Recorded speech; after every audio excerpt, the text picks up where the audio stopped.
La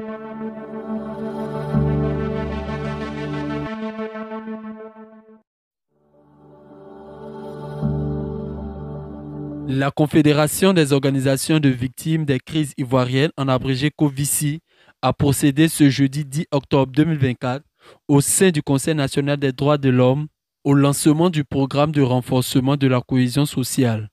Une initiative qui met au cœur de ses actions la prise en charge psychologique des victimes les plus vulnérables liées au conflit qu'a traversé la Côte d'Ivoire. Ce projet porte une attention toute particulière aux victimes des violences sexuelles liées à ces conflits. Grâce à ce programme, des actions concrètes seront mises en place pour offrir un soutien psychologique aux victimes afin de les aider à reconstruire leur vie, à retrouver une dignité souvent brisée et à contribuer à la paix durable dans notre pays. Ce lancement participe à la réconciliation nationale et à la reconstruction sociale. Je suis Madame Edwige Brin, je suis chef de projet à la COVICI et aussi chef du projet pour lequel nous sommes présents ce matin. Depuis 2019, nous collaborons avec ATGLF, qui est l'African Transitional Justice Legacy Fund, qui est le fonds d'héritage pour la justice transitionnelle en Afrique. Et nous en sommes à notre troisième projet, nous en sommes à notre troisième exécution. Et ce projet-là est intitulé « Projet de renforcement de la cohésion sociale par la prise en charge psychosociale des victimes vulnérables, y compris les cas de violences sexuelles liées au conflit ». Ce projet sera implémenté dans 5 localités officiellement, je le dis, parce que cela ne voudrait pas suggérer que ce sont ces 5 localités seulement qui vont bénéficier de tout ce que ce projet apportera à la Côte d'Ivoire.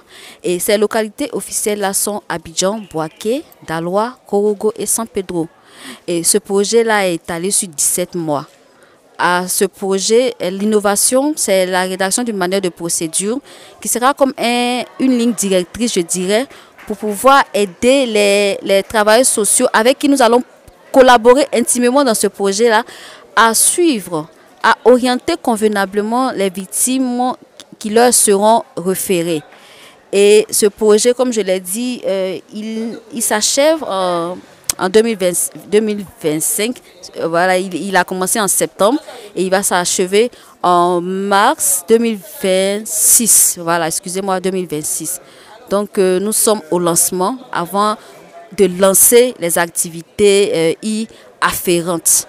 Je vous remercie. Monsieur Kanté Lassina, président du conseil d'administration de la Confédération des organisations des victimes des crises ivoiriennes.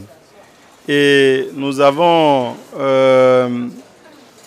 décidé de mettre en œuvre ce projet à la suite d'un constat que nous avons fait sur le terrain après le projet précédent, qui nous a montré que véritablement beaucoup de victimes ont besoin d'être assistées au plan psychologique. Et donc nous avons monté le projet et notre bailleur ATGLF a accepté de nous accompagner. Mais comme on le dit, les bailleurs ne peuvent nous appuyer qu'avec ce qu'ils ont. Et donc, voilà, c'est avec 5 localités seulement, 5 localités qui pourront bénéficier de ce projet. Mais pour nous, c'est déjà bon, c'est déjà bon, c'est déjà bien. Et c'est pour ça que nous voulons que l'État de Côte d'Ivoire, le gouvernement, puisse nous aider à implémenter ce projet dans les autres localités du pays. C'est très important.